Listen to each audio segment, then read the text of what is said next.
Liz. Hi, Court. And hello, Be Critics fam. Welcome to another episode of the Be Critics podcast. This episode is a continuation of our Harry Potter season and the Be Critics Harry Potter era with the second in the franchise. And not only are we in our Harry Potter era, but we're also in our growth era. And you can help others find us by sharing the pod with a friend and leaving a rating or review on your favorite streaming platform. And also, don't forget to follow or subscribe to stay up to date with all of our episodes. You can follow the podcast on social media as well. We're on Twitter, Instagram, TikTok, and YouTube at bcriticspodcast. Be sure to hit that subscribe button and follow our Instagram for all the best movie content. Okay, enough of the boring stuff. It's time to introduce our guest and get talking about Harry Potter. But before we introduce our guest, let's check in on the Be Critics Hogwarts House tournament. Oh my gosh, we're never going to get to our guest. Okay. So, I'm just gonna quick give the standings since our last episode.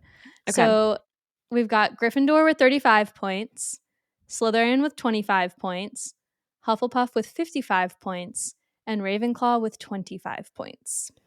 Okay, I'm still not convinced that this is a very fair rating system. Very subjective. It is, and I'm doing all of the point giving and taking, so which is interesting because yeah. Okay, we need to introduce our guest. In the lead. Okay, so our guest critic for this episode is Kirby. Hi, Kirby. Welcome to the Be Critics podcast. Hi. Thank you. Kirby. I'm excited. Hello. I'm a fan, and so I'm excited to be on the podcast with y'all. Oh, we're excited to have you. Thank you so much for coming on. Let's get magical. Right. So Kirby, oh yeah. We're going to give you a second here just to tell the people who you are, how you're related to the movie industry, and then a little bit about Popcorny Movies. Yeah, fantastic. I'm Kirby Taylor. I'm in Minneapolis, Minnesota, and I have a memes and movie, Instagram. It's Popcorny Movies, and the username is @popcorny.movies. Check it out. It's basically silly, but there's a lot of just fun movie-related things on there. I'm also a screenwriter. I have 4 finished scripts, and this year, bleeding into next year, I'm a part of a really cool project. It's called the 100 Pages Project.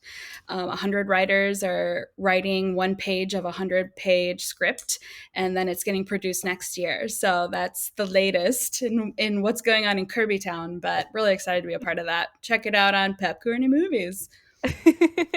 Yeah, y'all should definitely check out Popcorny Movies. There's a ton going on. And Kirby, we are all about the silliness on this podcast, especially with this particular episode, because we have a very silly movie to discuss.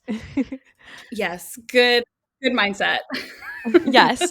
Before we get to the movie, let's go back real quick to our Hogwarts Be Critics Hogwarts House tournament, because I just want to let the people know how they can get involved. And they can get involved and earn points by commenting on this episode on YouTube and telling us what house they're in.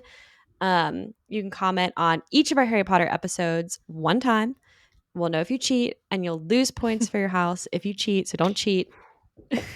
But okay, so that's enough about the house tournament.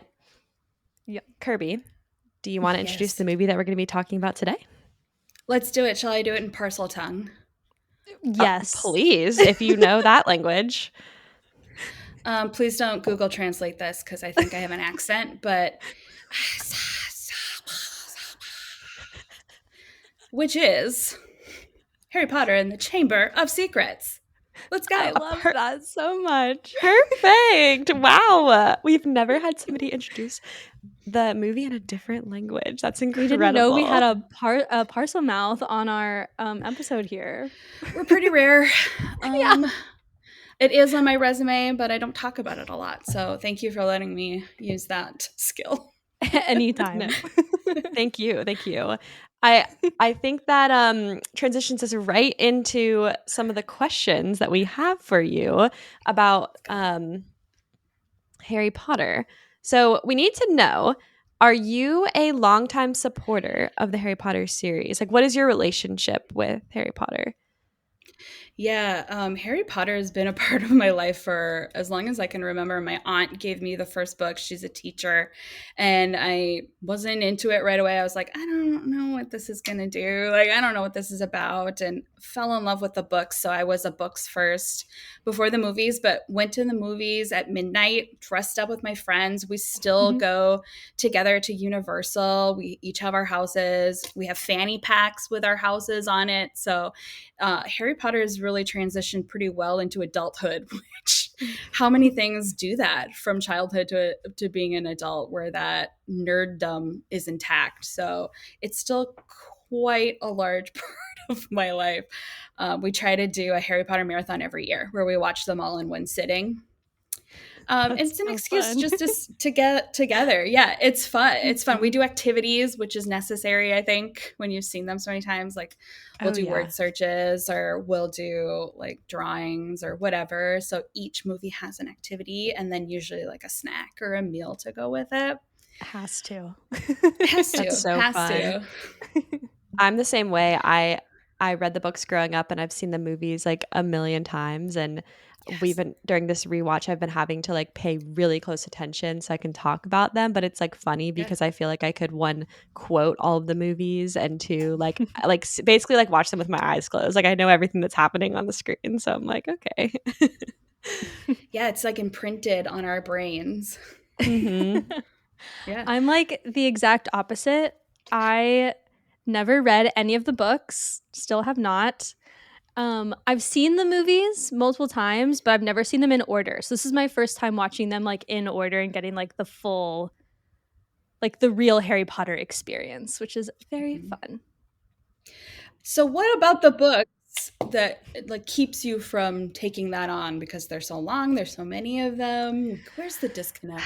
Great Tell me. question, Kirby. We need to know. That's a great question. So I distinctly remember, I don't remember what year it was probably second or third grade, checking out the first Harry Potter book from the library at school, probably because I would get points for reading it. And then just like starting the book and just like not being interested in it for whatever reason. I don't know. Yeah. After watching the movies and obviously like being a fan now, I'm like, why did I not read them? But yeah, I just never have, and maybe I will. I don't know. Yeah, I've been getting you should. Yeah, I've been getting my friends when they're having babies, they all get the illustrated copy of the first one because I feel like that's a gateway. It's such a fun present. It's beautiful. And then I just inscribe it, for, your future magical moments with your mom or your dad. And so that's how I'm kind of like trying to infiltrate the next generation. That is so cute. My gosh. So what a great idea. So much inspiration right now. I have some friends that had babies this year, and I feel like I need to use this trick. Yes, be that auntie. Just 100% Harry Potter on everyone. No, but like that was my experience, right? Like my mom, that was the way I was introduced to these books. I was little when they came out, and my mom read them to me, and she did like accents, and she read the whole thing in a British accent, and like it just made them so special for me. And I remember the seventh book was the first book that I read like all by myself. I was like, I'm gonna start this and read it, and it was just such like a special experience to like have that because I was young when that book came out too, and so I don't know. It just so emotional. It is. It's tied to so many childhood memories. Do you think that if you don't read it as a child growing up, that you just don't get into the books? Is it also for adults? I think it's also for adults. Yeah. Okay. As someone who hasn't read them, I definitely want to. I just feel like I have to like find the time or make the time to do it. You should the audiobooks are excellent. Yes, that's what I was gonna say. You should get the audiobooks because who's the guy? Is it Jim Dale, the one who reads them? That sounds right. Is that his name? He does such a good job. He does voices for every character, and you could like listen on your commute to work. Like it's so good. It's very soothing. When I'm sitting in traffic and I'm like, oh yes, nice little British accent. Okay. All right. So Kirby, we have a very important question for you. Arguably the most important question we're going to ask you today, and I think we already have an idea of what the answer is, but what is your Hogwarts house? I'm gonna say that it is a Slytherin. Yes. Woo! Woo! I'm surprised I even Nay. got a woo from you guys. Yikes. We get a bad name. We get a bad name, and this movie is not helping. I mean, this is the start. This is the perfect movie for the Slytherin to discuss. I think this is like gives their whole backstory, so it's perfect. That is so unfortunate. I separate myself from the backstory of Slytherin. Totally fair. Yes, except that I am categorically a Slytherin and don't have to buy into this racial stupidity that's involved in these films. Ugh. One bad wizard does not make all the wizards bad. Well, there's a couple more, I would say. Let's say at least 5 terrible Slytherins. Yeah, that's true. That's fair. Isn't a dark wizard in our world that didn't come from Slytherin? Isn't that a quote from the movie? I think It is. It is. Which a wizard wasn't in Slytherin. Yep. Yes. Go ahead. Okay, Kirby. At Hogwarts, each student is permitted to bring one of an owl, cat, or a toad. So what animal friend would you have at Hogwarts? I would for sure want an owl. It's the most outlandish of the 3. You can have a cat or a toad at home. Can you have an owl at home? Probably, but I would definitely go with an owl. They're the most practical too. How else are you going to get mail? Yeah. They do everything. They do everything. Can we talk about how Hedwig really goes through the ringer in this movie? Like in his tiny little cage, and he's just thrown around, like stuck in there all summer. Goes on a flying car ride, which I guess is not that crazy for an owl that can fly, but yes, he is along for the ride on this one. Okay, so the last question we have before we get into like a quick description of the movie is, who do you think your magical mentor would be at Hogwarts? Ooh. In the entirety of this series, or are we talking about Chamber of Secrets era? You can go whole series. Okay. Whichever. I think McGonagall is just peak Hogwarts professor. I don't think you can do better than that. She seems to be the only one actually interested in the children living throughout the entire year. And she's got all the things I would want to be. So hopefully she takes on Slytherin students, but for me it's a McGonagall all the way. Love her. Love that. I think McGonagall protects all the students at Hogwarts, so I definitely think she would protect the Slytherins as well. For sure. Don't blame me for my house. I can't help it. I can't help it. Okay, so in Harry Potter and the Chamber of Secrets, Harry returns to Hogwarts, but not without a fight. A meddling house elf Dobby wreaks havoc at the Dursleys, leading to Harry being locked in his room. The Weasley boys have to rescue him, and then Harry and Ron cannot make it through the platform to get on the Hogwarts Express. Never fear, though. Ron has a plan. They will take the family's enchanted car, exposing their magic to the Muggles and ultimately crashing and losing the car. But that's not even the worst of it. Strange, mysterious attacks are happening at Hogwarts, and Muggle-born witches and wizards are being petrified, including Hermione. As it turns out, an extremely evil force has opened a long-believed fictional Chamber of Secrets, and their next victim is Ginny Weasley. Will Ron and Harry be able to break into the Chamber of Secrets in time to save Ginny and destroy the evil within? Or will the evil force claim the life of one very special Weasley? Spoiler alert, they make it out. There's several more. Yeah. We got to get to the next movie. We can't kill them off At least now. one of them. That's why I have problems with prequels. It's like, guess what? We know what happens. So.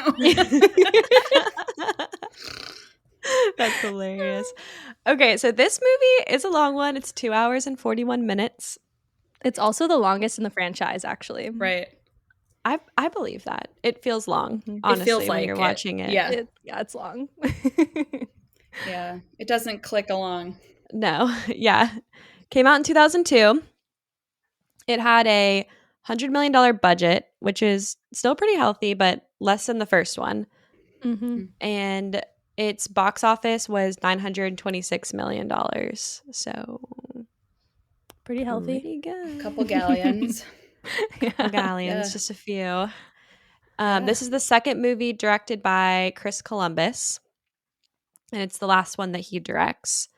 And then we've got another score by John Williams. And we've got some new cast members, and we're going to talk about them a lot, but I'll mention some of the big ones. So we've got Kenneth Branagh, who is Lockhart, Jason Isaacs, who's Lucius, Shirley Henderson, who plays Moaning Myrtle. And fun fact, she was 37 years old when she was filmed in this movie, which I think portraying is like a 14-year-old probably. Like, yeah, An immortal child, right? Not just a child, but a child that never ages. So she's just like constantly 37. yes. Wild. Then we've got Christian Coulson, who plays Tom Riddle in this movie, and Toby Jones voices Dobby. Mm-hmm. So we'll talk about all of them throughout because they're all great additions to the cast, I think. But I think it's time to get into the movie. Are y'all ready? Let's do Ready, it. Freddy. Okay. So let's start with how this movie was made. It's another Chris Columbus movie, so I think it has a feel very similar to the first one. But they got to work just like just a couple days after the first premiere of Sorcerer's Stone, they started shooting for Chamber of Secrets. They got like I think you right have to to it. when you're with kids, right? That are like Otherwise- rapidly growing.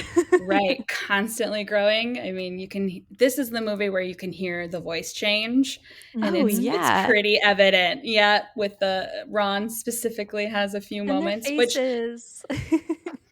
yes, yep, they're growing up in front of our eyes. Puberty.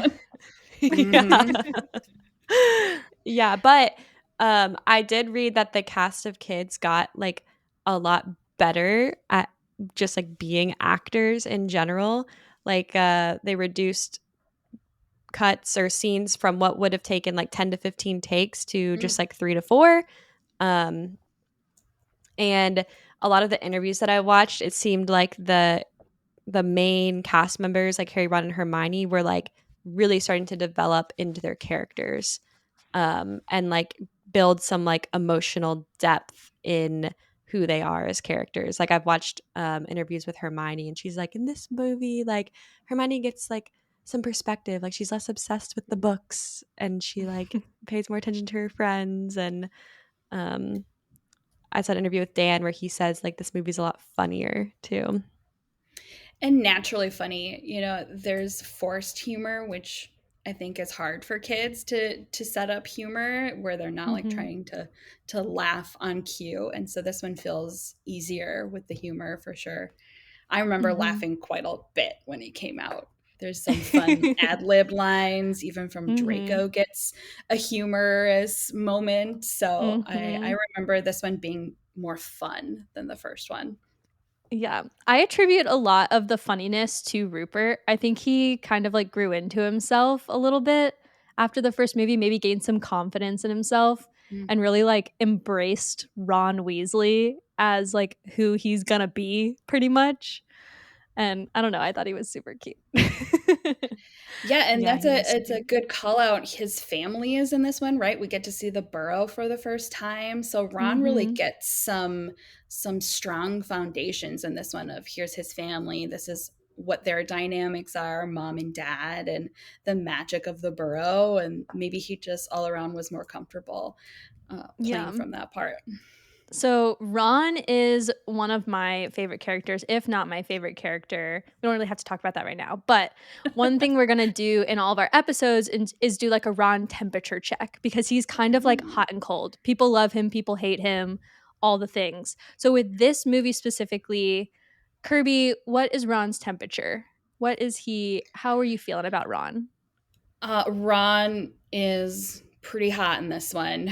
Mhm. Pretty necessary. Sorry, hot as Yes. in temperature. I Yeah. don't He's know. 12. He's 12. The I'm sorry, scale, set you you up for set me that. up to fail. Like the Sorry. scale. He's like a solid 98 degrees for this one.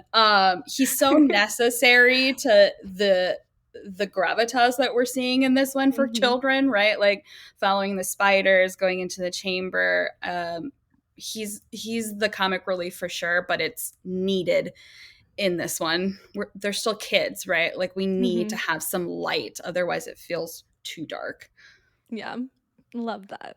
Thank you. Yeah. I think Ron's adorable in this one. And Kirby, you're exactly right. He is really, really important. I want to call back too to one other thing you said, which is like all the ad-libbed lines. I didn't Mhm. realize that there was so much like ad-libbed parts of this movie until I was researching on it. But I think that's super cool that the kids like broke out of their shell and were able to do that. Mhm. Yeah, Maybe that having definitely parallels what you said, right? They're feeling like they're the character. You can't ad lib unless you're comfortable ad libbing as that person. Mhm. I think yeah. too the like production crew and the directing staff probably had a lot to do with that as well, because if you listen to interviews, they all talk about how great of an environment it was. They were allowed to be kids and be themselves while they were learning like how to navigate this industry. And I think like Chris Columbus gets a lot of credit for that, for them especially.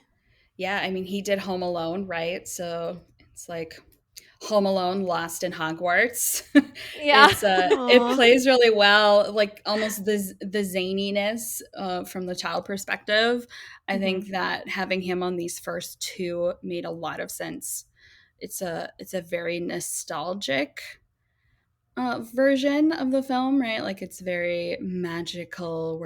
We're still learning about Hogwarts and this whole world, and he was the right person to see it from that child perspective of Harry. Absolutely.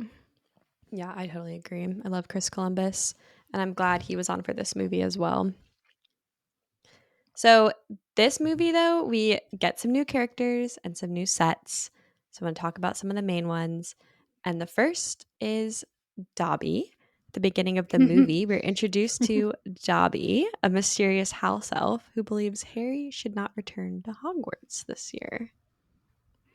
I'm just gonna say I forgot Dobby was so self-destructive.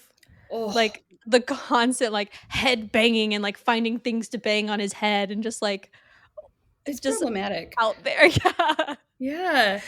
Yeah, it's Noisy. I'm much more worried about him now that I watch it back than when I was a kid. But now I'm like, oh my Yeah. gosh, like therapy for everyone in the wizarding world, Yes. but Dobby especially really needs some help. Like just Yes. destructive and odd looking. I'm not sure those graphics hold up. Opinions?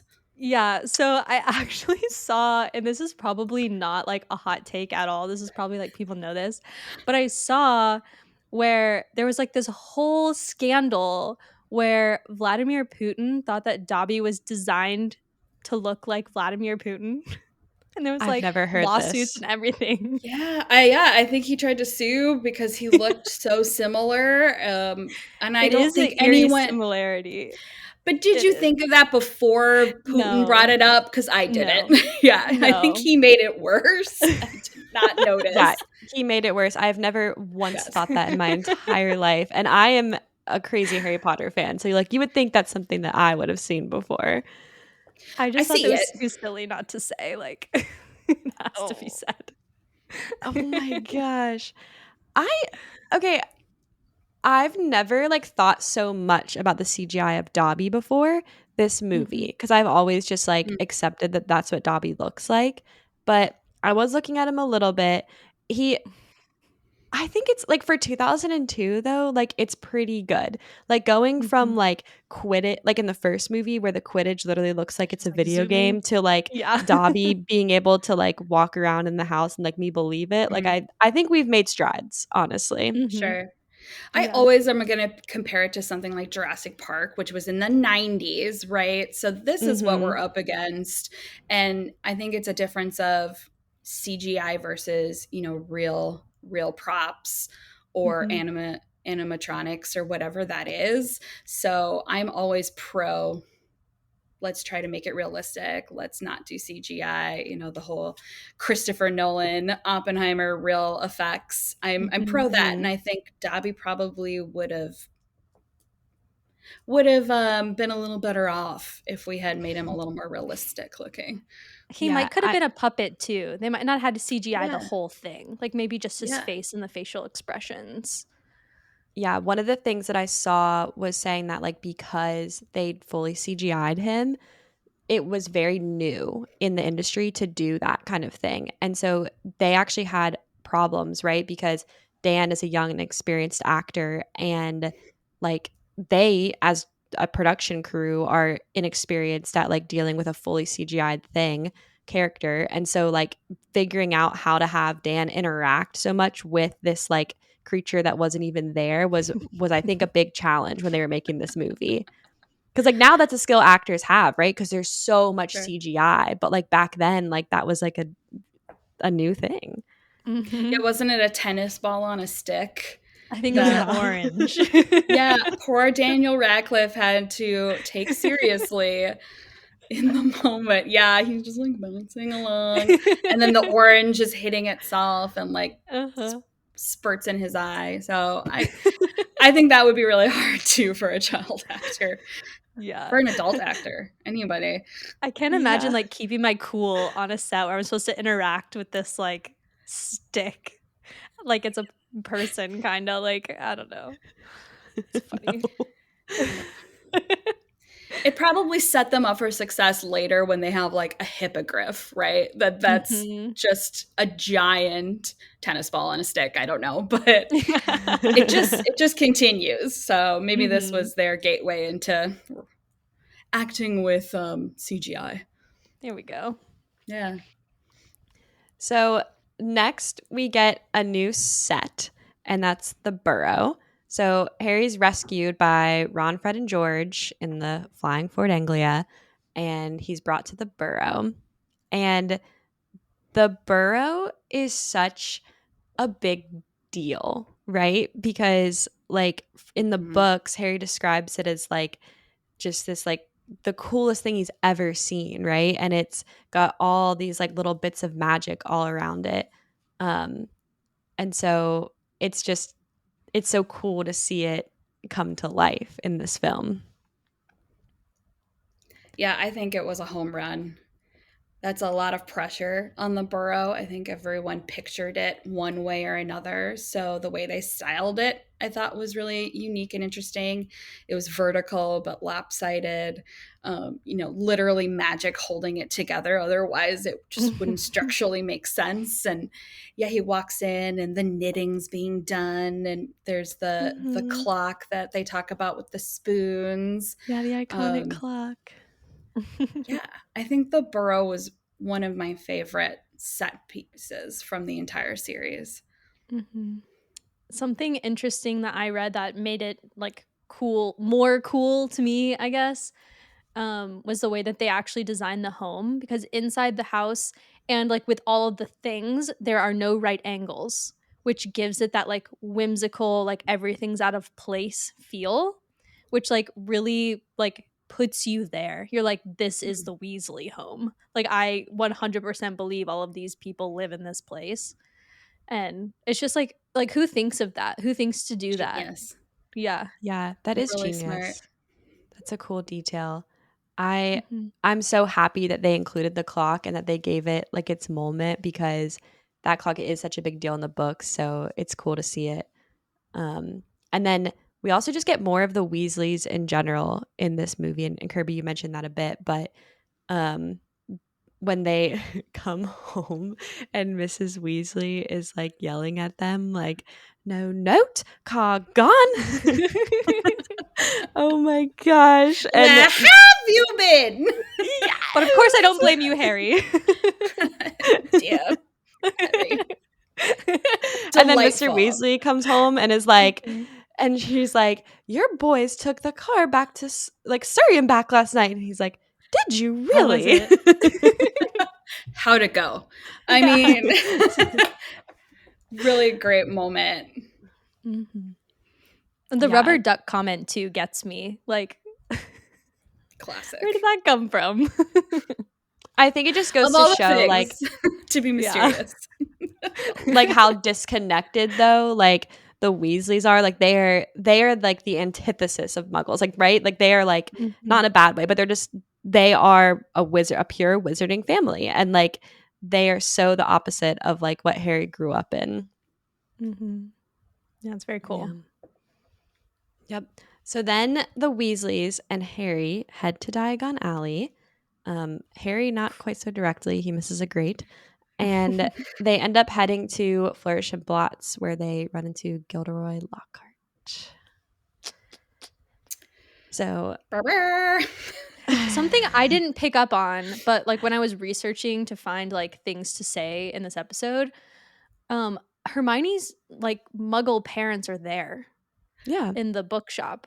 But that's never like they never tell you that they're there. I literally saw Hermione like kissing a man on the cheek, and I was like, "Who the heck is that?" It's her parents. Like I had no idea that was her parents there. I don't think I remember Not a registering clue. that either. It was just kind of I a little Mm-hmm. something to pick up on. Yeah. I wonder sometimes how people who haven't read the books can even keep up with the plot of these movies, to be honest. Like Liz, Gotta can watch you them a tell lot. us?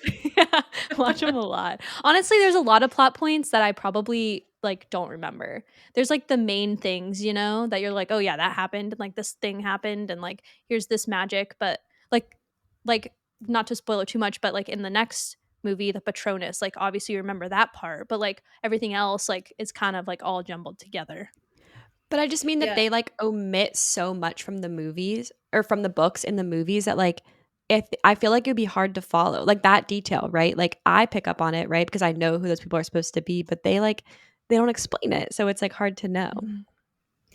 Probably Yeah. not necessary to the plot, though, right? Like, I think when Mhm. you watch the movies, you just fill in the gaps to what's important to the story. And us book people would be like, there's so much going on in the books. But Mhm. ultimately, can we argue that that is necessary to the plot? Probably not. This movie's long enough. Yeah. Oh yeah. Like, we're just going to speed right through meet a parent night. Like, let's just get right to it.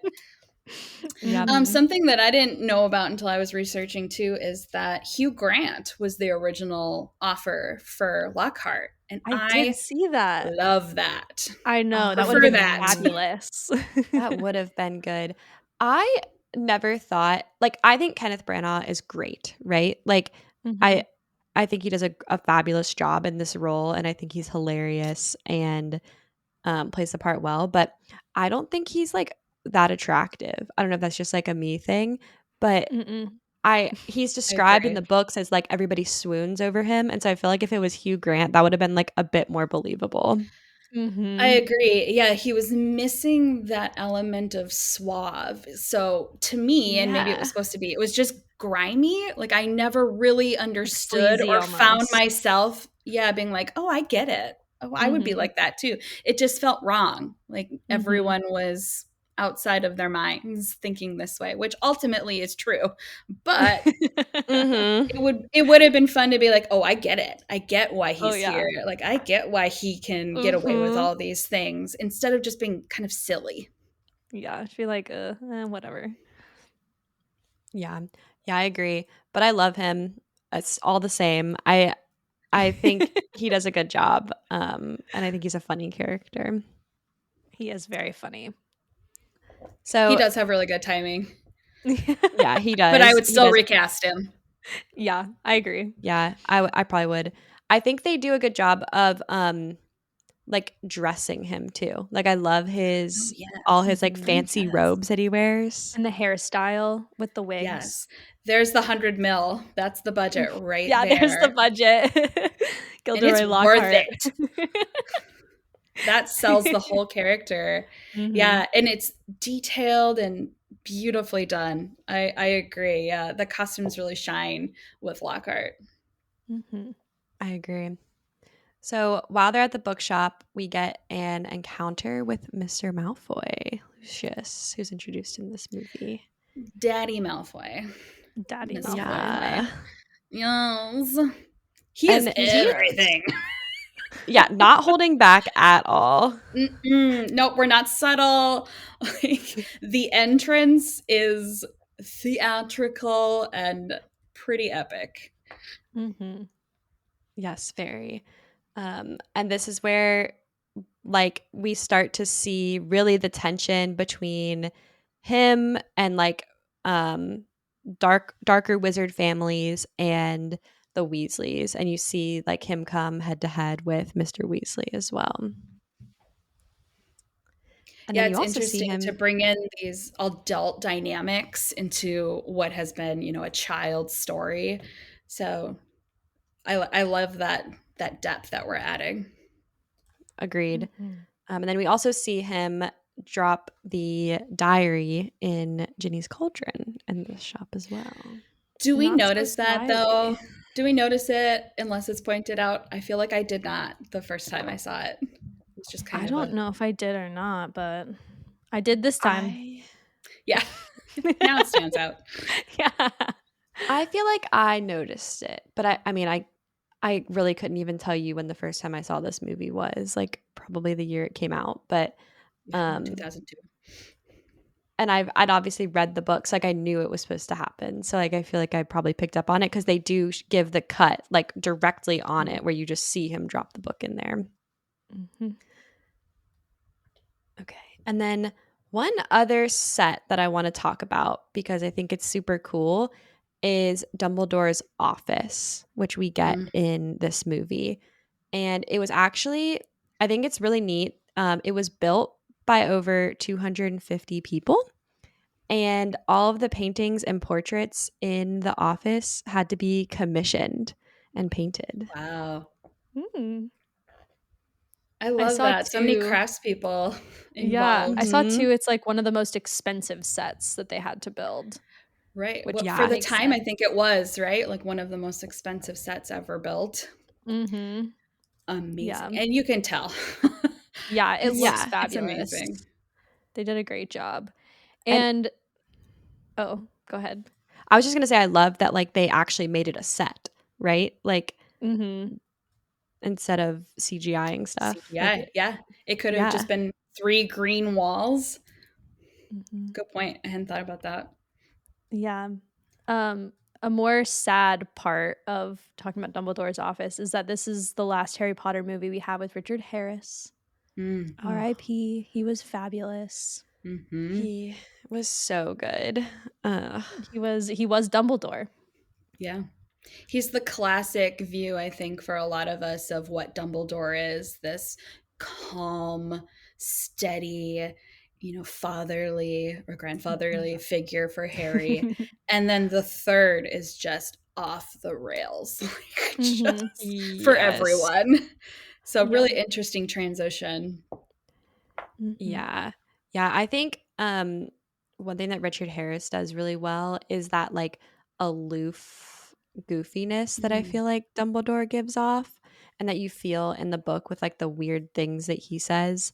Like I just really feel that from him. Like I feel he's so old and wise and like goofy and I just trust him. Like he feels warm. I agree. It would have been interesting to see him do the entire series because I feel like the Dumbledore we come to know, the one that puts people at risk and makes really dumb decisions, honestly, maybe not in the best benefit of everyone. That's not this Dumbledore in my mind. This is a wise Dumbledore who knows what he's doing and is right about everything. So it would have been interesting to see how that would have been played in the end. Yeah, I agree. So in this movie too, before we get into like the heavy stuff, I know we're already kind of talking about heavy stuff with Richard Harris, but we get one cool thing is that we get more of the classes in this movie. And so we see classes that we didn't necessarily get to see much of in the first movie. And one of those is biology with Professor Sprout, and we get to see them like repotting the mandrakes when the mandrakes are babies. School looks so fun at Hogwarts, No. doesn't it? No. Every class, except maybe history of magic. But yes, I would love to Professor just Binns. like, yes, Boons. That's a reference you might not get. Liz, that's a book reference. Yeah, I have no idea what's Apologies. going on.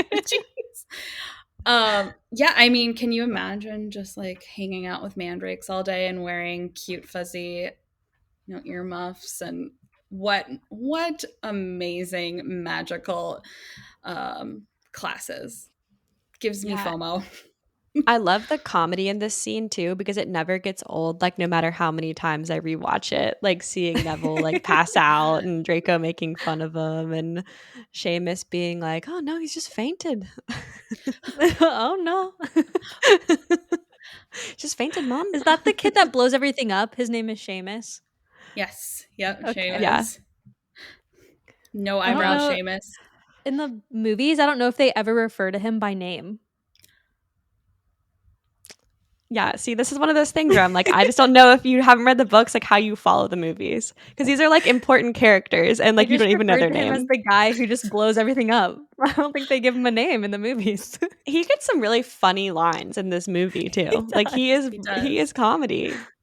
It's like, give it to the kid with the Scottish accent. It's gold. Yes, he's great. He also gets a good line in another class when he says that they're dealing with some Cornish pixies in defense against the dark arts. Sorry about my accent. It's horrible. Yeah. No, it's not bad. Not bad. I enjoy it. And we see Lockhart like unleash the pixies on the class. That was a questionable decision. Just like let them loose. One of many, I would say. What did he think was going to happen? Like it was complete and total chaos. I think that was a pretty will deal with it.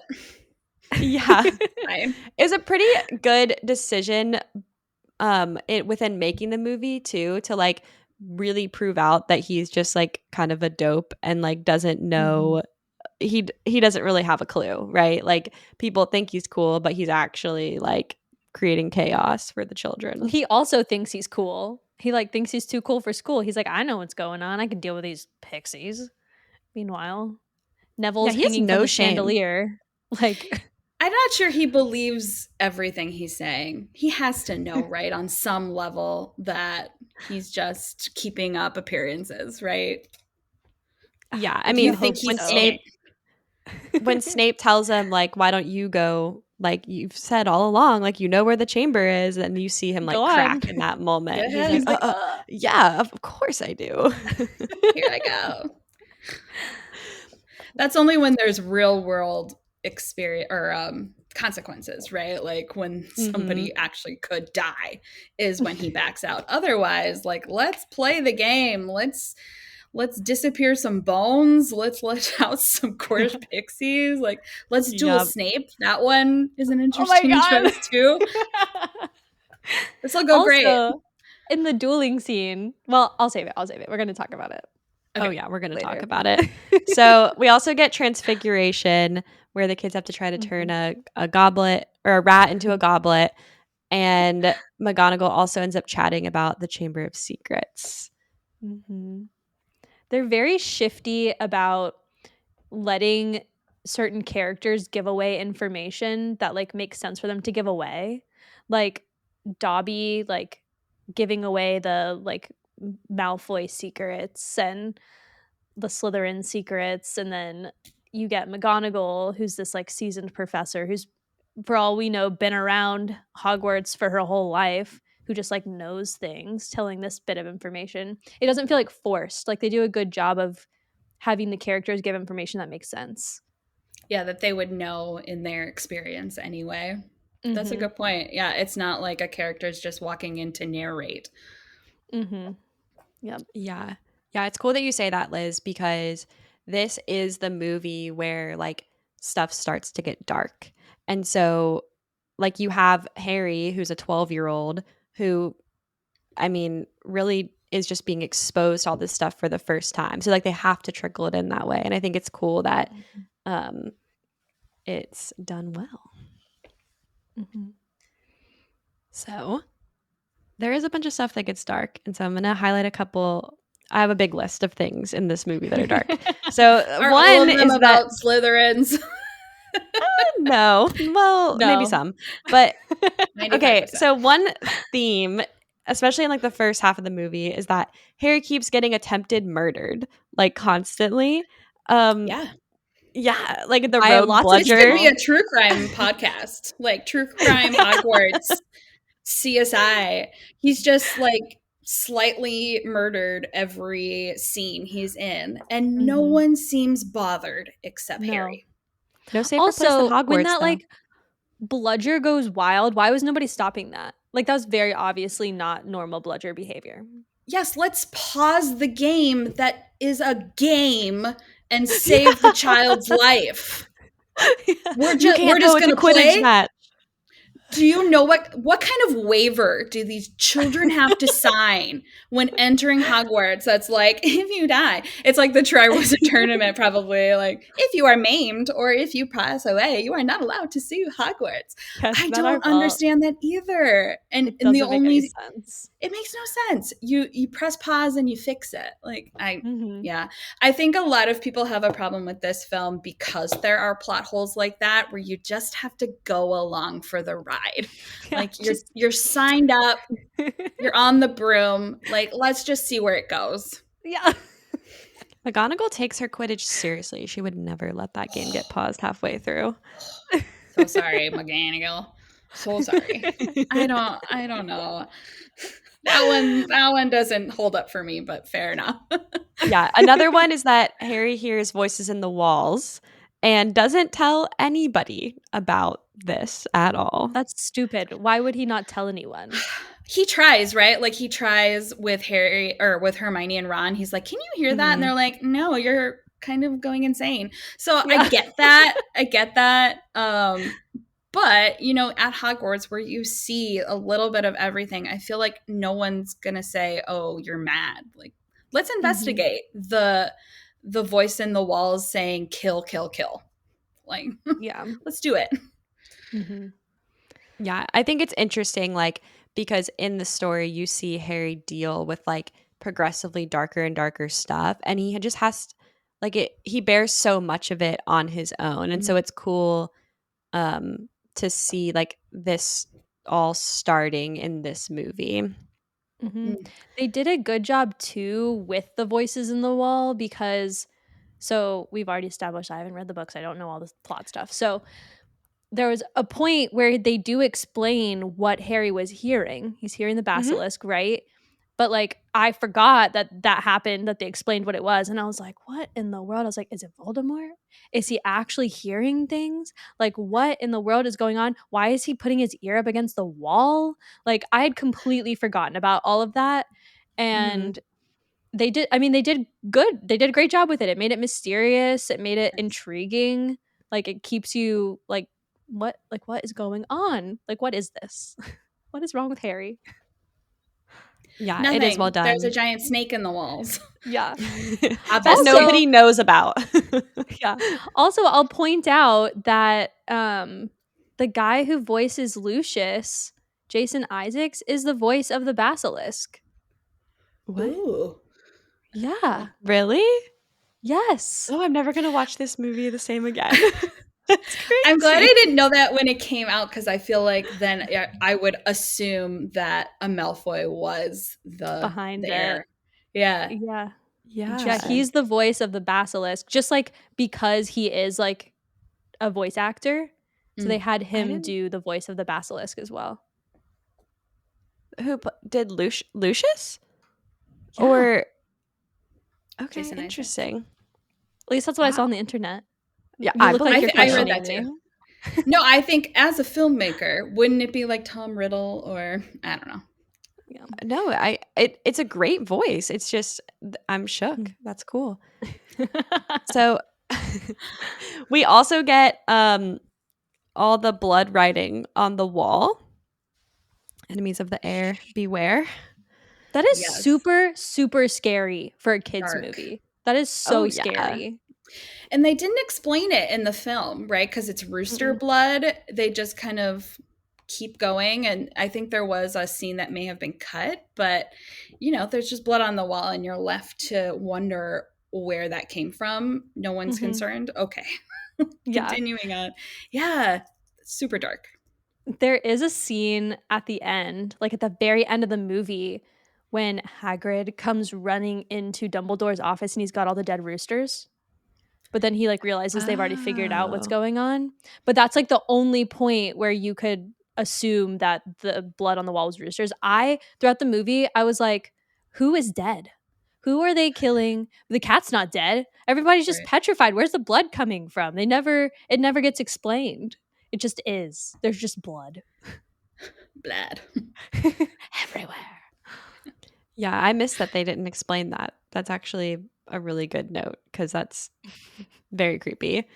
And we get all these people being petrified. So we got Mrs. Norris, the cat, Colin Creevy through his camera. Poor kid.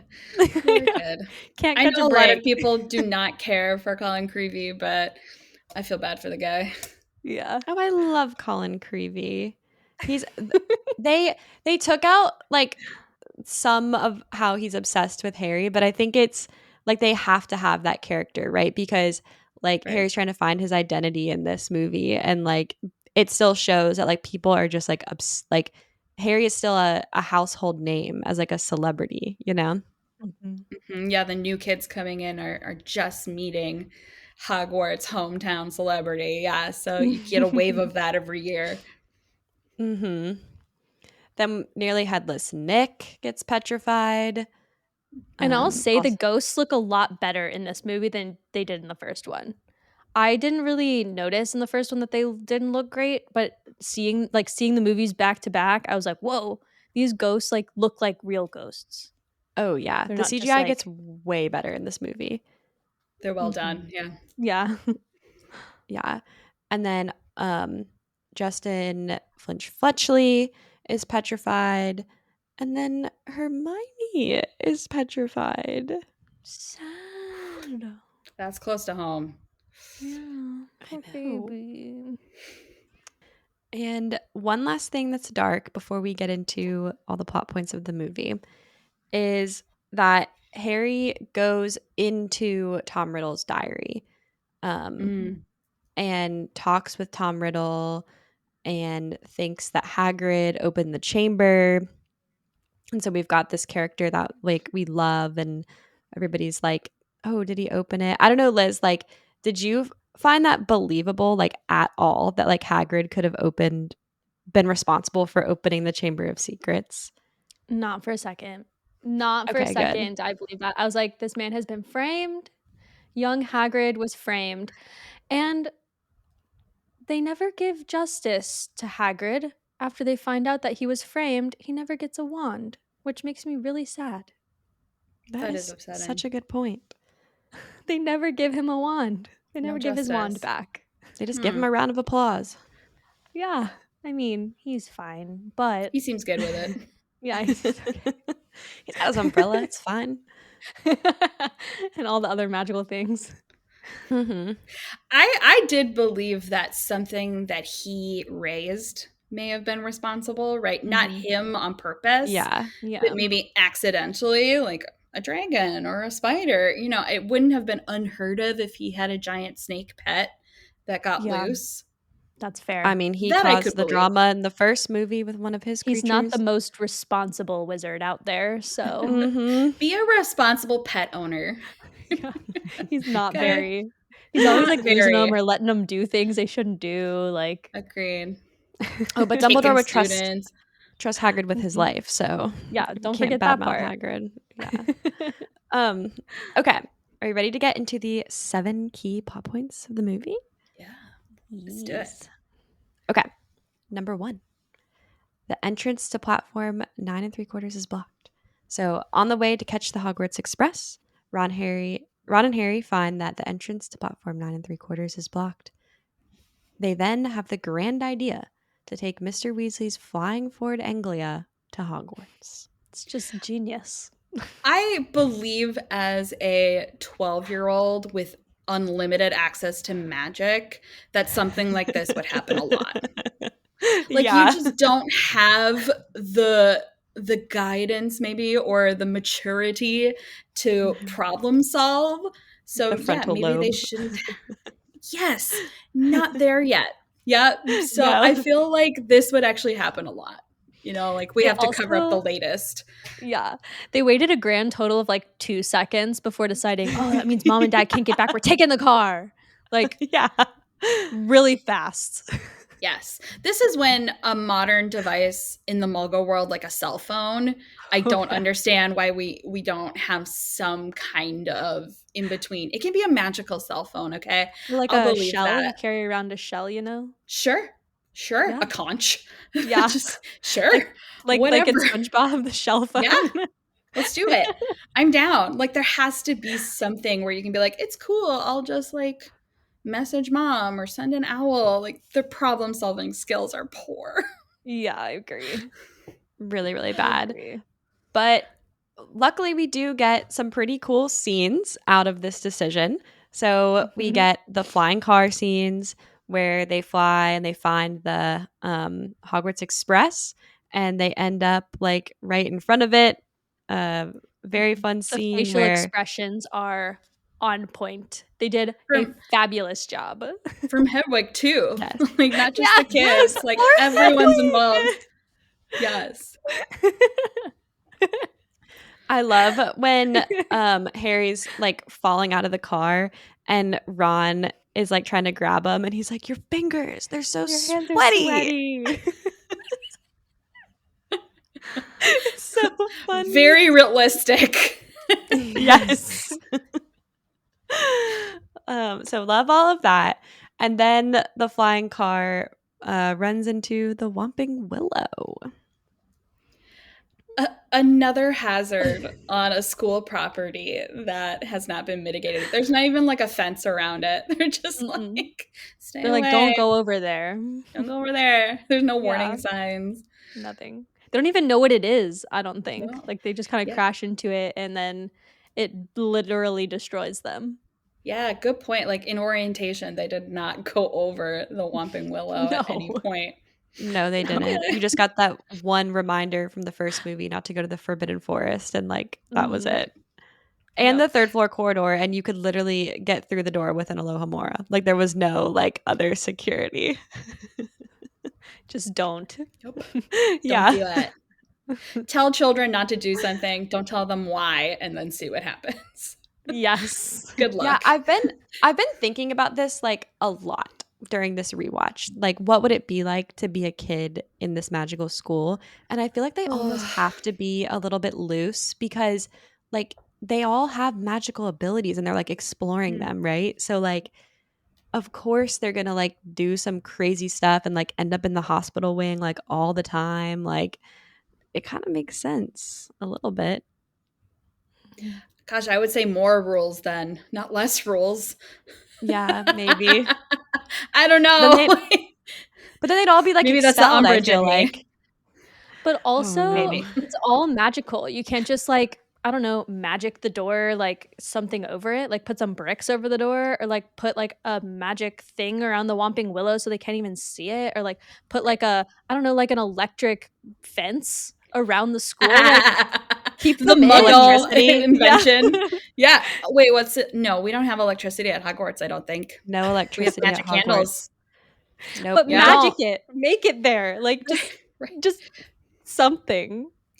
Yep. Yeah, we That's the magical plot points, plot holes, I guess, that we fall into questioning why it is the way it is, for sure. But it also kind of makes it fun. You're like, oh my God, Yeah. this is so like ridiculous. But also at the same time, you're like, it's kind of believable. Like I kind of believe it. Yeah. Mhm. Yeah, And that's I what think makes- that my brother would have done the same thing. Like the magical car would have been gone on Friday night, you know, picking up Cho Chang and going to the ball, whatever that is. Like, I see it. Yeah. Yes. Yep. Absolutely. Love the howler too. Oh. Father's facing an inquiry at work. And Ron is just like, and everyone feels so bad for him. Weasley's They gone so all know. behind. Secondhand embarrassment. In front of everyone. Yeah, you can't find him in the great room or something. Like, you have to find him in front of everyone. Yeah. Perfection. It's like a very Found mom Weasley. move. Yes. Oh my gosh, that scene never gets old. Oh, I love it so much. Just takes a break real quick. Oh, and congratulations, Ginny. We're so proud of you. So proud. Yeah. Save on postage, okay? Just send one and you're done. All Okay? together, yeah. I mean, Errol's not going to make it with 2 letters, let me tell you. Oh, Errol. That poor guy. Yes. Bloody bird. He's so Bloody cute, bird. though. I love the owls. And I love that they used real owls when they could. I think that just adds to the visual. Yeah, it makes it feel real. I love that. It is real. They do feel real. They are. Okay, plot point number 2. Draco Malfoy has his father buy brooms for the Slytherin Quidditch team, essentially buying Draco's way onto the team. When Hermione calls him out on it, Draco calls her a filthy little mudblood. Another dark moment. I know. Very it just dark. hurts your heart that someone would say something so awful to her. Mm-hmm. And it's something that she And just can't so even casually. Control. Yeah. Right. Not I like mean, she I think chooses that, not to go too far into the real world, but a lot of people blame others for something they can't control because it betters their situation. So yes, I think that's pretty standard. This idea of, pure blood versus mixed blood, and another dynamic that just brings us deeper into this world of, dynamics of, there are 2 pureblood families in that conversation, right? Ron and Draco, and they have such different opinions on what is proper and what is, real magic families. Yeah. Pretty wild. And it's one of those things where it's like, did Draco even stand a chance? Like, we meet his father in the beginning and he's so awful that it's like no wonder like Draco is the way he is, like saying this kind of stuff. But yeah, Right. He's that to definitely me is spewing whatever his built at father kind of home. put in his mouth. Yeah. And you see that too with Dobby, right? Like, Dobby is the Malfoy's servant, which I don't know if we're going into modern wizard slavery, but another really dark moment that this group of creatures are basically slaves in the wizarding universe, and nobody questions that. Like, Harry doesn't stop and say, hey, by the way, you're a slave and we should probably work on this system, right? Like, that comes later with Spew a little bit, but we're just kind of supposed to go along with it, and that feels gross. Do they even mention Spew in the movies? Like, I feel like they completely eliminated that plot. So They Liz, totally there's this plot in the books, which is really honestly a great plot, but Hermione makes this club called Spew, which is basically like this alliance against elfish warfare or something. And so like she's basically like against slavery of elves, and she tries to like get all the elves that work in the kitchens at Hogwarts to like join Spew. Unionize. And they're all like, no, like we just like working in the kitchens at Hogwarts. It's like a hilarious plot like line throughout the books. Hermione. Yep. I think they go into that a lot further, and we just kind of, there's more characters to that too, which hopefully gets its due in the HBO series that they're planning. But yeah, it's just excited for that. Way excited. We should write it. They should call us. Yeah. I think we do it justice. Literally die. That's my dream. So excited. So yeah, stuff like Spew will get its time. Hopefully. It has if they don't include every detail from the book, I'm gonna lose my mind. Okay. So they also, speaking of spewing things, Ron ends up spewing some slugs in this scene as well because his wand backfires on himself. Major plot point. It's all wrapped up in this one. The slugs. He was eating real slugs. So do you know that? They were. They're not real. They were real. They're not Yes, real. they Fake were. slugs. I don't think Yes, they so. were. They were real No, slugs, they and were they like- No. Yes, they were. They were I don't think real so. things, but I highly doubt they were actual slug animals. Yeah, Like, Peter they're would have a probably field fake day. slugs. There's And they no were way. flavored for him. Yeah. So I saw don't something think about they were real. flavored goo. Oh yeah. This says, of course he wasn't eating real slugs, but tasty imitations. Okay, well, I thought that they were real. You're just spreading rumors.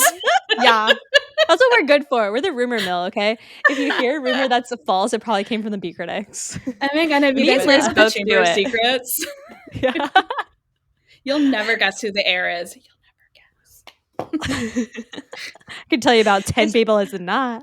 Yeah, We've already established this is a true crime podcast about the Chamber of Secrets. Yeah. So. it More is. by The the way. literal murder. I mean, right? Because Moaning Myrtle is dead. So this is a homicide.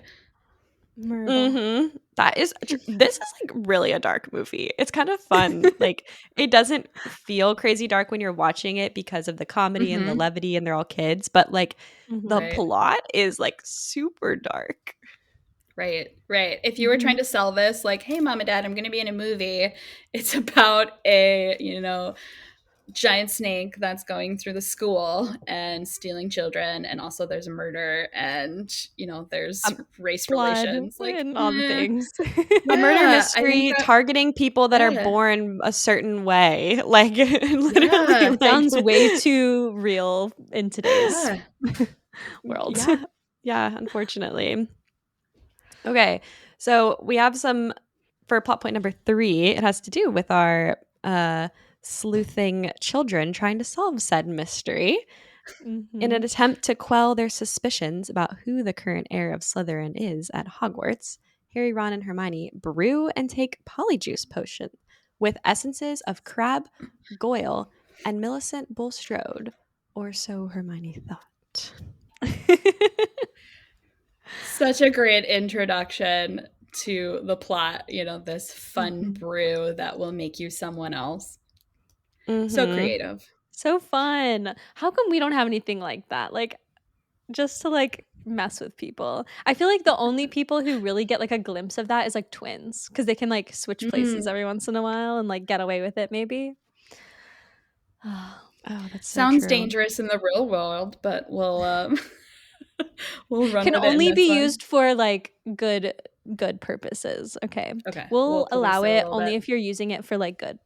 No badness. Sure. How do you even control people though? No. Um, We so don't a need couple to tell them things not go into to. that. It works at Hogwarts. Electricity apparently Yeah. is essential. Yeah, I was just gonna say I love the humor of this scene, like the whole we're using Harry and Ron's voices over Crabbe and Goyle. This is another improv moment when Malfoy does the I didn't know you could read. Oh yeah. Loved that. I quote that in every conversation if I can, but more than I should. Like really great scene. That is a really good quote. And it's funny to know that he ad-libbed that. Like really good on Tom Felton because that is an iconic line. So a couple things to talk about here. Number 1 is when they're in the bathroom and they hang out with Moaning Myrtle. I love her as a character. Did y'all know she's a Ravenclaw? No. I did. I heard that J.K. Rowling officially said that she is a Ravenclaw. 10 points to Ravenclaw. Redeem some points for Moaning Myrtle's death. LOL. And then Hermione turns into a cat. Which this is extra funny for me because I have a cat named Hermione. And so Yeah. I was Love watching that. this and I was like, oh my gosh, she's on the team. Also, Liz- by the way, if you read the books first, I pronounced it like Hermione.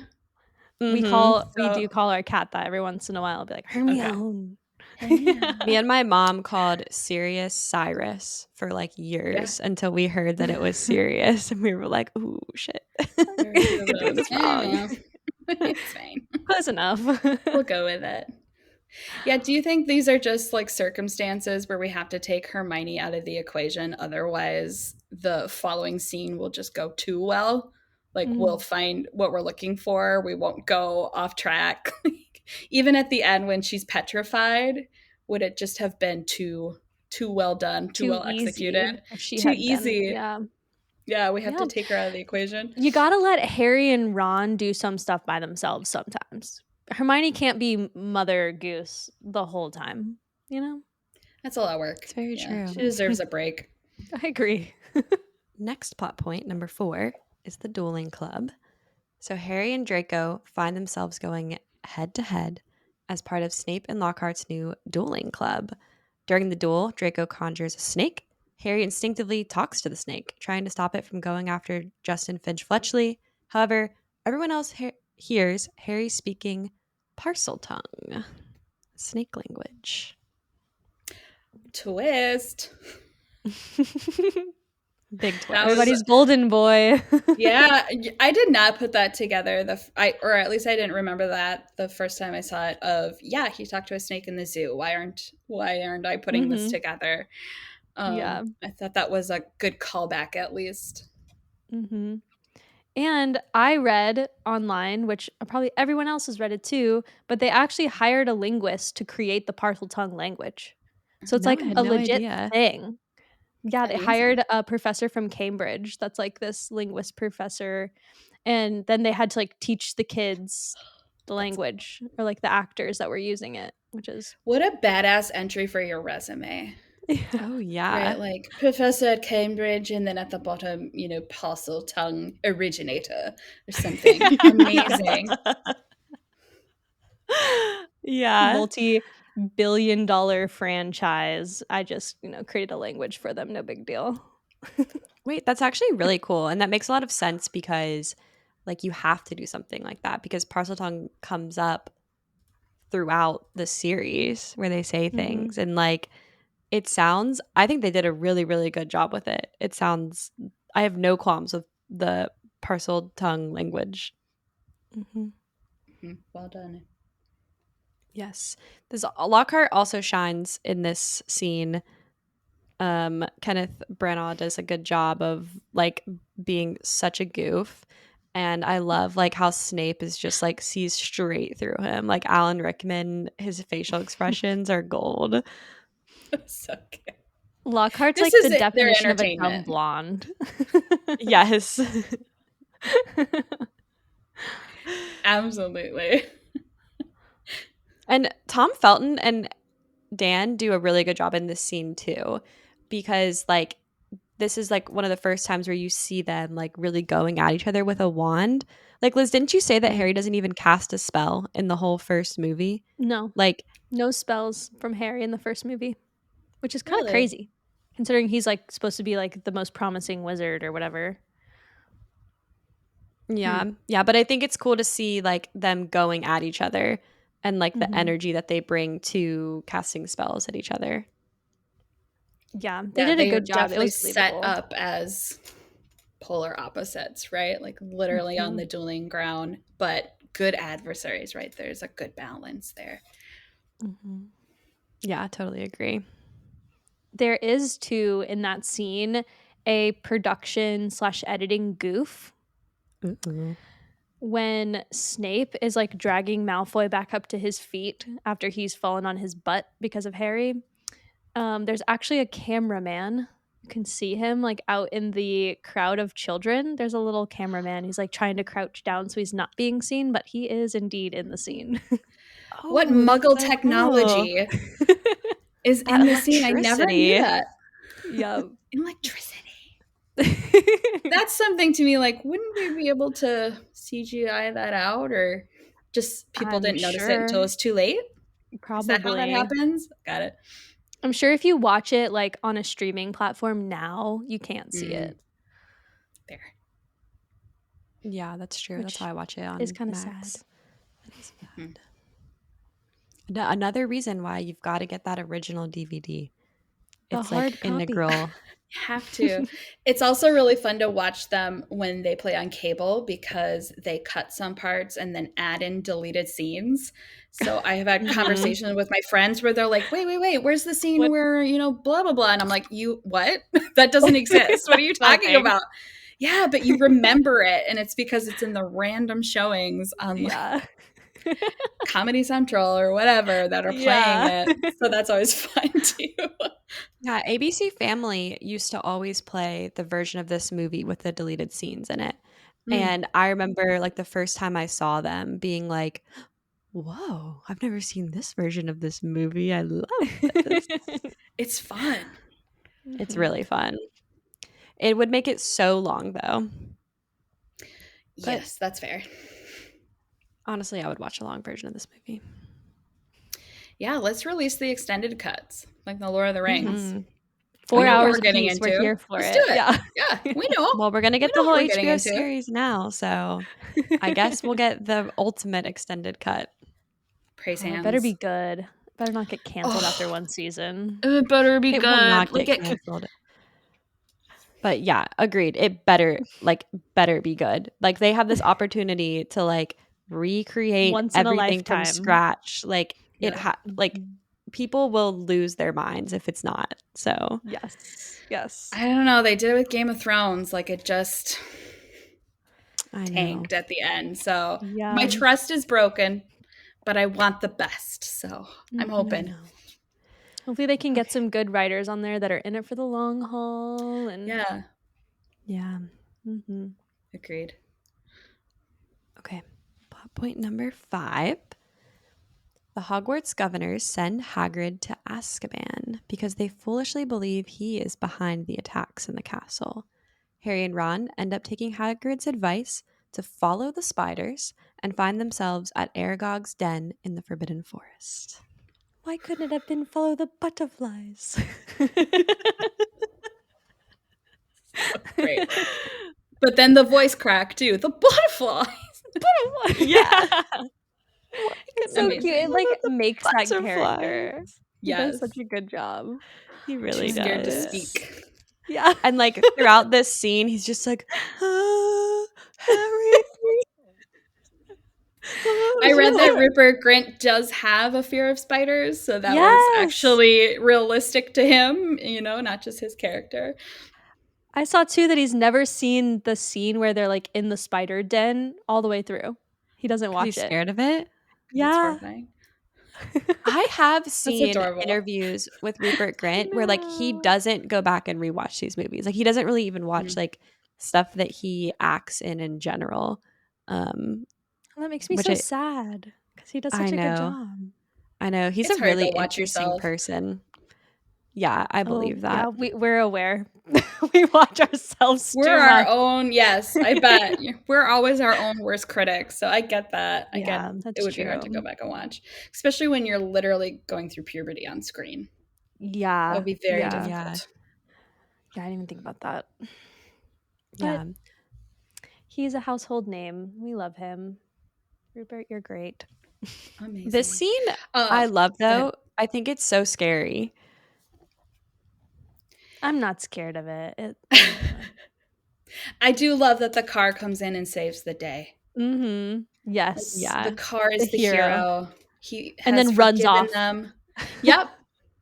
He's like, I'm free. And then bye. Yep, for sure. It's like, I've forgiven you for crashing me earlier. We're still friends. I'm here to save your life. And then runs off, into the distance. Yeah, I feel like there's only so much they can take with how scary it is. Because, like, they could have made this, like, crazy dark. But I think they were trying to keep it, like, at a 12-year-old level. So, like, I feel like it matches that pretty well. What is this one rated? Is it a PG-13 or a PG? I think it's PG. I think it's PG. Yeah. I would assume it's PG. I think they are I think it's PG until the next one. At least. That's fitting. So really, it's considering PG. how much dark things we're talking about, PG is pretty It's safe. a little questionable. Like, it's questionably PG. I feel like today it may not be PG if it came out. Maybe that's why they had to take out the roosters. That would be PG-13. Maybe. You're killing a bunch of roosters. Pushed it over the edge. Yeah, there's always that line. There is always a line. Like if you take this one out, you can call it PG. Yeah, it's usually swearing, nudity, and then violence. So it's Or like drugs. Drugs is a big true. one too. Yep. Well, we've got no nudity, but no drugs. No I swears. think no They swearing. didn't even say arse in this one. That was in the first one, though. Aw, no arse. No It's a arse. lost opportunity, I think. Yeah, I know. Malfoy's being an arse, you guys. Like, I think it was necessary. Constant arse. Constant. Okay, plot point number 6. Harry and Ron discover the Chamber of Secrets in Moaning Myrtle's bathroom, and Harry ends up traveling deep into the chamber, defeating the basilisk with the help of Fawkes and the Sword of Gryffindor. He destroys the diary and rescues Ginny. Yay. Yay, triumphant. A And ton- the first real appearance of, young Voldemort, his Yes. backstory, as opposed to just Voldemort now. Yeah, the coolest part of this scene is when he does the fire writing. Like, writes his name out, and then he scrambles it to be, I am Lord Voldemort. And you're just like, that was the coolest thing I've ever seen. Agreed. You really have to think through your name choice to do that. There's a lot of process to that. I read too that when they translated the book into foreign languages, they had to change Tom's name so that it would translate correctly to I am Lord Voldemort. Obviously, he keeps Voldemort in all of them, but like I am Lord is different in every language because Makes sense. adjectives and verbs and everything are changed, prepositions, all the things, which is kind of cool. He has a different name. That is cool. In all the books. I've never thought about that, but that makes so much sense. I love the way that Christian Coulson portrays Tom Riddle. I feel like he's very believable and like just dark enough that like I'm like, oh shit, like this is Voldemort. But it's also like unassuming because he kind of just looks like a normal guy. He's not scary. Mm-hmm. He doesn't come across like the Malfoys do, like he's a bully or like he's evil. He just is, he's Tom Riddle until he's not cunning. Tom Riddle. Yeah. He's charming almost. Yes, to get to what he needs, and then the charm drops. Mm-hmm. They picked But another really great. too. Yeah, it makes you trust him. Yeah, and another great set piece. I mean, the snakes along the side as you walk in, and then the giant Salazar Slytherin. The fancy door that with the lock thing. With the locks.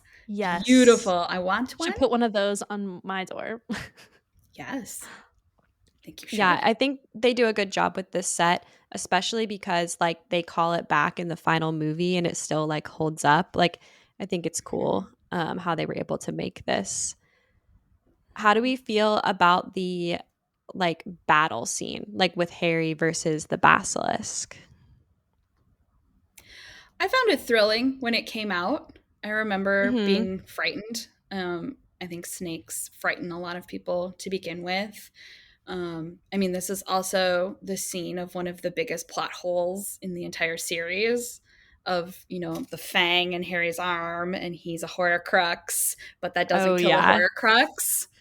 And so that's something that maybe was written and then later was too late to go back and fix.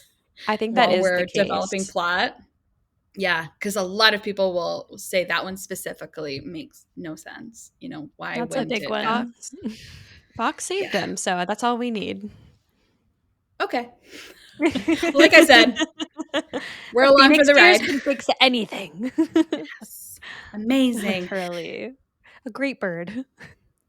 One of my favorite moments in this scene is when Harry falls over and then he sees like in the shadow Fawkes blinding the basilisk. And then you get like a really good like moment of music there too. And I think that's a really cool shot in the movie. I think Chris Columbus likes the shadow shots because I brought up, we were talking about Sorcerer's Stone when McGonagall changes from cat to her person, her human self that's done in a shadow too, and it's very effective. It looks great, and then you don't have to fuss with all the CGI mess. Like, saves money. yes, Yeah, it's something that they would have done.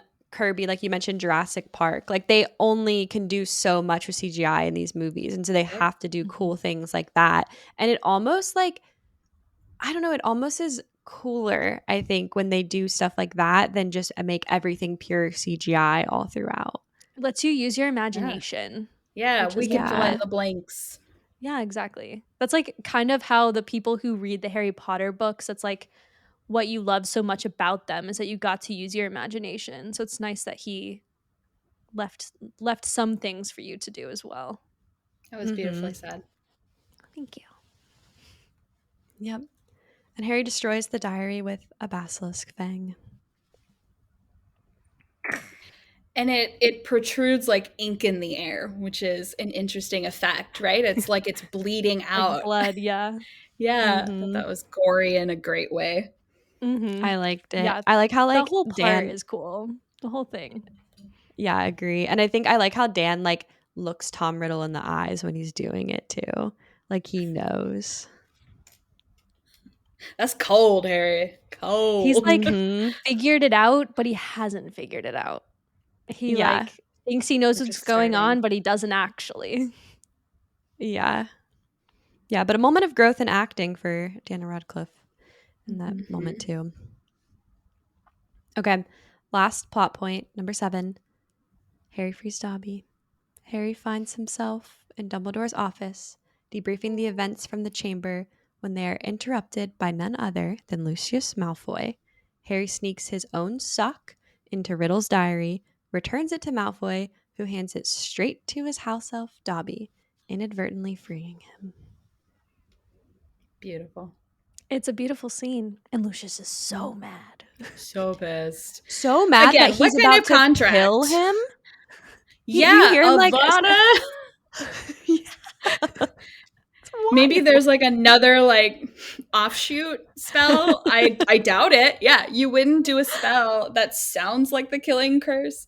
Yeah, I agree. It was an interesting choice. Just in the halls of Hogwarts, you're just gonna murder a child. It's fine. Yeah. Yeah. So obviously that's like a big deal. And people who read the books were like, excuse me, sir, like that is not what would have happened right there. And the actor, why am I forgetting his name? Last name Jason Isaacs. Isaacs. Jason. He was like, well, there's no spell written into the book that he would have muttered. So it was either raise my wand and say nothing or say the first thing that came into my mind, and that was the first thing.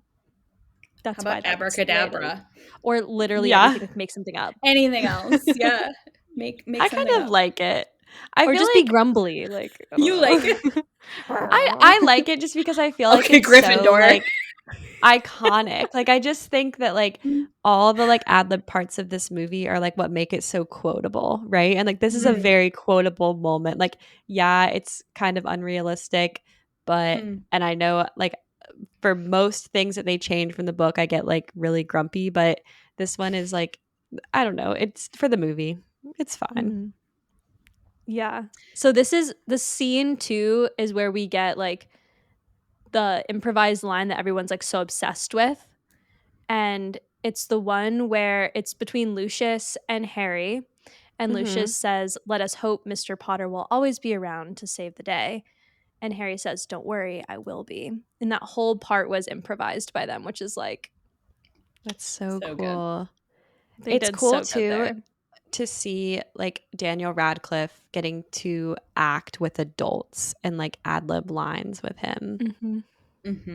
And not just adults, like these are the best of Britain Oh, yeah. actors and actresses, and you're putting them with children who are still learning and have to hold their own in a make-believe scenario. It's pretty impressive all come together. I totally agree. So this scene is also where we kind of round out some of Harry's identity crisis that he's going through in this whole movie. Dumbledore explains to him like only a true Gryffindor could have pulled that sword out of the hat in the chamber. And then we get this really cool quote from Dumbledore where he says, "It is not our abilities that show who we truly are. It is our choices." Yet again, why I love Richard Harris, because his execution of that line is just so good. Perfection. That's Chef's also kiss. like the moment. This is the time too when Dumbledore starts to tell Harry that part of Voldemort is in Harry. Yeah. Doesn't exactly explain to him what that means, but tells him like you'll always have part of him. These are which the is parts, why you can whatever. speak parseltongue and Yeah. He says he transferred some of his powers to you that night that he gave you that scar. So yeah, early foreshadowing of what's to come later. so much foreshadowing in the books, even more so, but I love the amount of foreshadowing for what's to come. So many good golden nuggets to find. Oh yeah. Yep. So that concludes our discussion about like the movie. Is there anything that like about the movie that we should have discussed from either of you that we missed? Wait, we didn't talk about the end of the movie. Oh. Yeah. We can talk about the end of the movie really quick. It's happy. Well, pretty much Hagrid comes back and then they all like cheer. Rush in. Hermione as well, right? She rushes into the Great Hall, and this is one of the pieces of the soundtrack or the score that I listen to quite a bit. It's just a beautiful connection of this rush of sound, and then everyone embraces Hagrid, and even the teachers are crying. It is like it's a very nice emotional.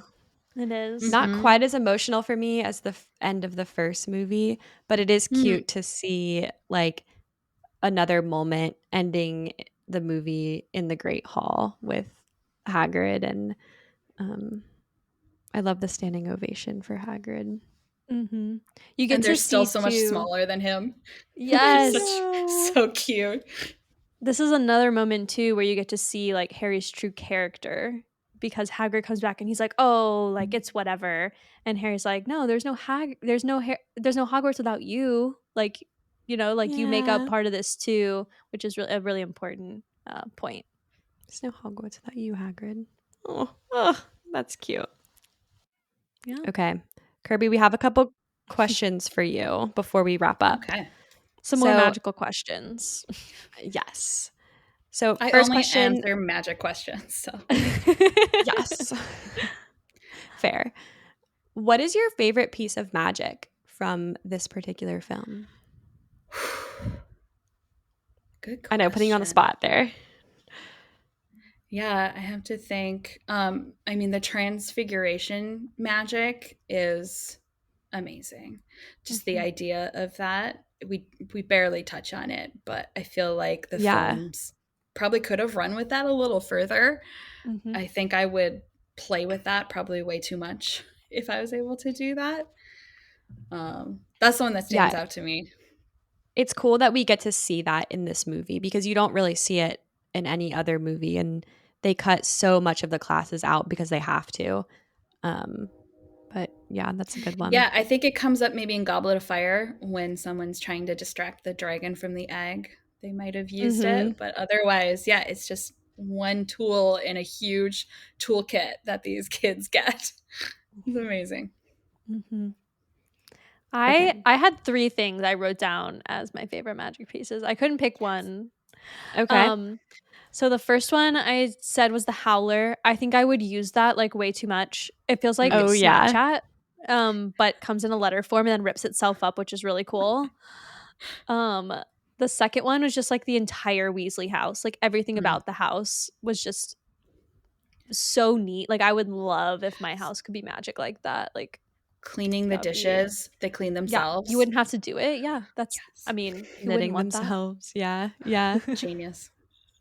And then the last one I had is the flu powder. If I could just get around by throwing some dirt in the air, like, that sounds pretty nice. I think I would get motion sickness from it, to be honest. Yeah, I don't think I would like flu travel. That would be not good. You'd get dirty. I would enjoy it. Yeah. Okay. Okay. Next question. What are y'all's favorite magical creature from this film?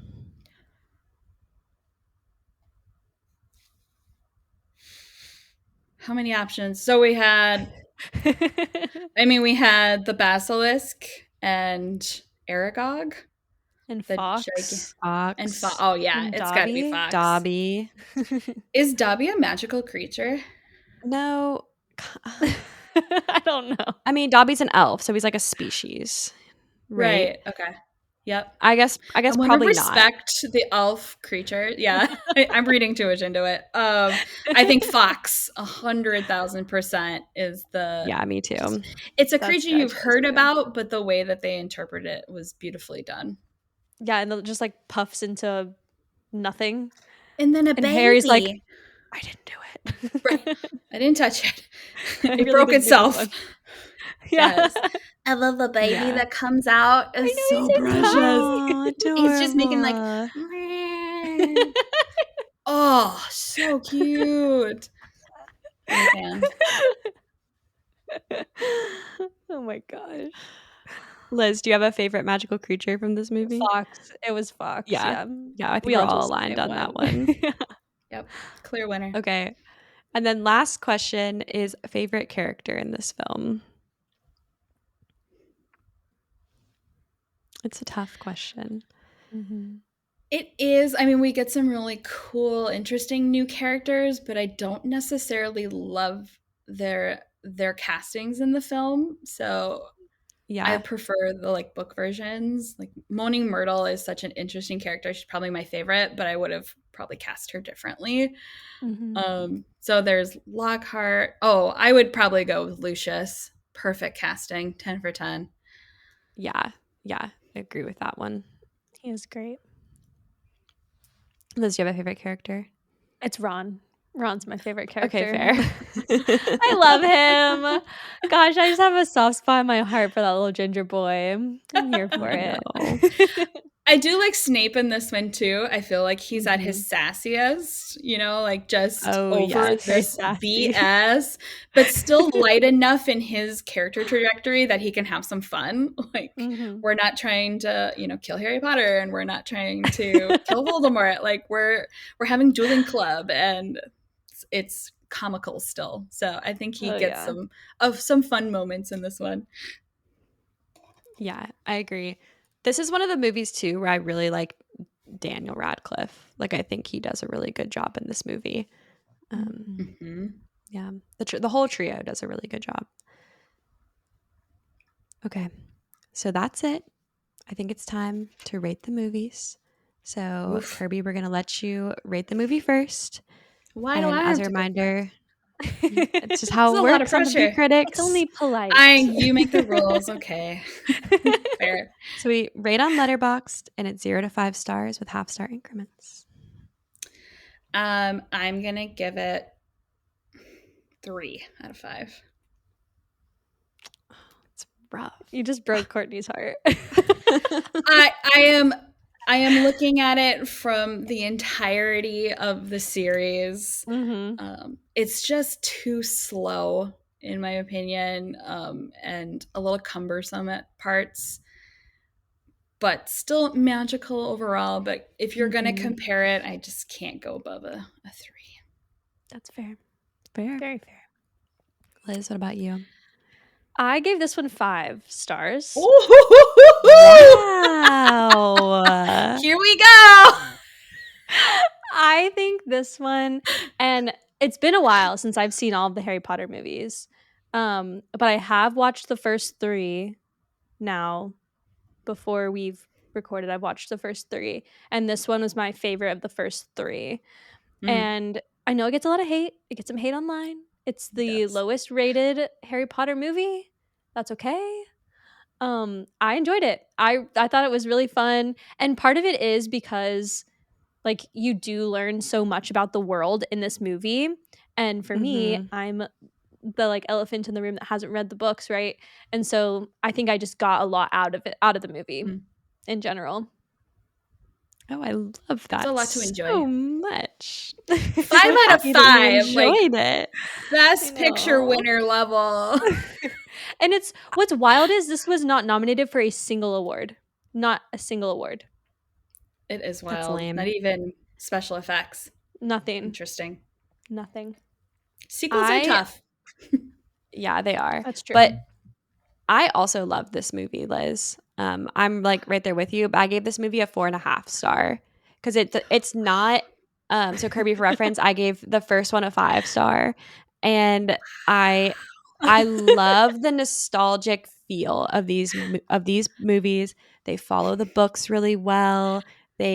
I just like love the way that Chris Columbus does it, and I think they're perfect for the fact that they are like children in these movies. Like these are Young kids' adults. movies. Yes. Yeah. These are kids' movies. Sure. Yeah. Yeah. And I like it. I think it's good. I think it does feel it's perfect. 4.5, not 5. True. I gave it 5. Right. You went big. I love it for its imperfections, okay? Oh.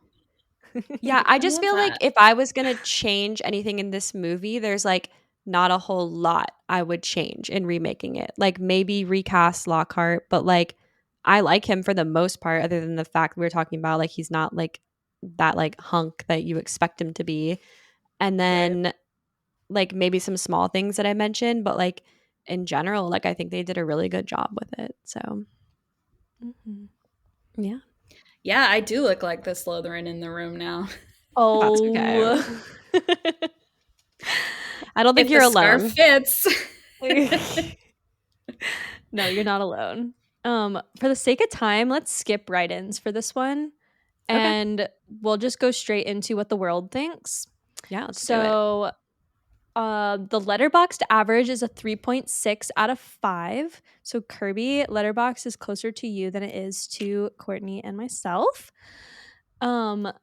Oddly, the tomato meter scores are very close. The critic score is an 82 and the audience score is an 80%, which I feel like those are very fair scores for this movie.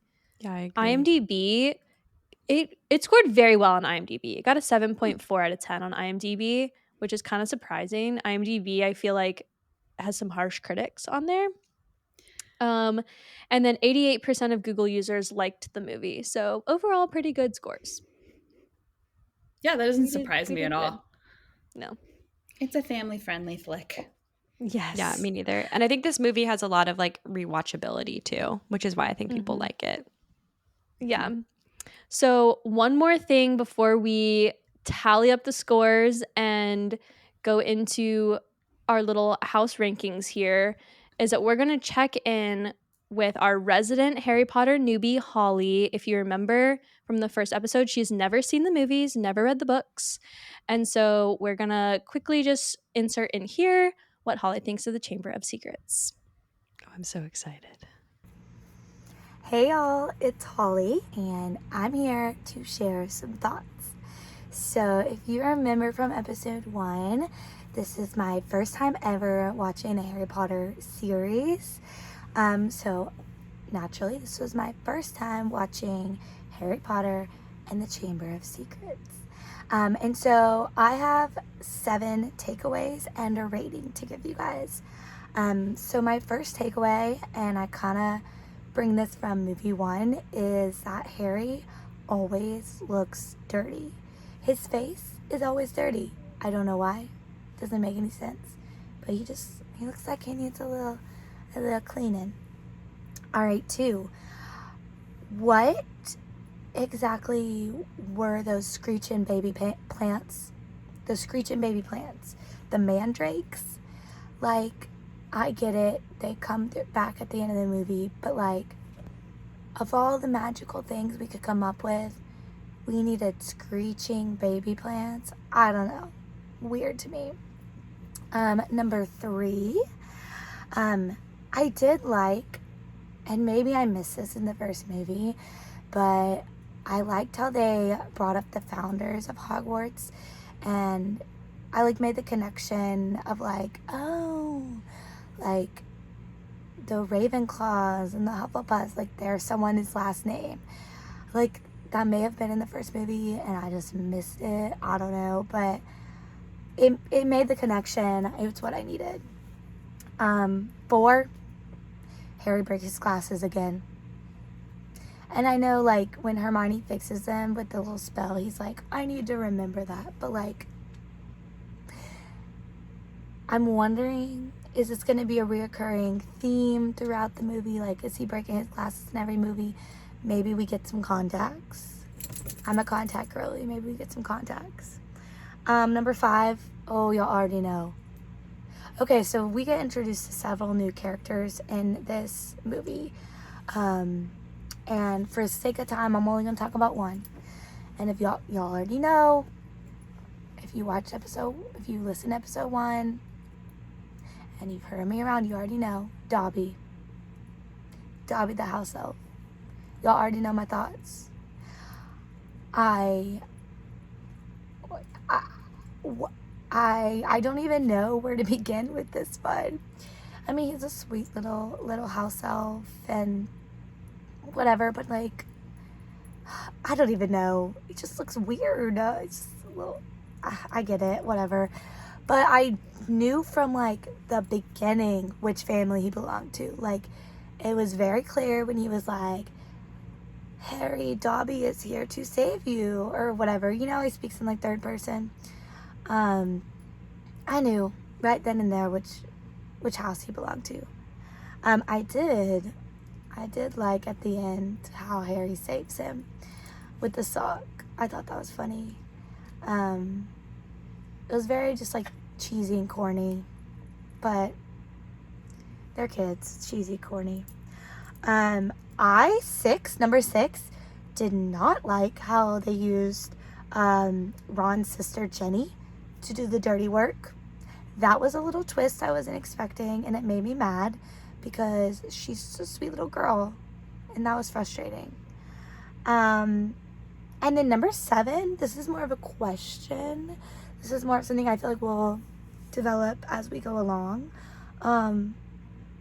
Do Hermione and Ron fall in love? Because at the end, when they do their little Hermione's back, and they like run majestically through the dining room, and it's like all the music, whatever, and then she and Harry hug, and then she and Ron go for a hug, and they like do that dramatic pause. Are they gonna fall in love?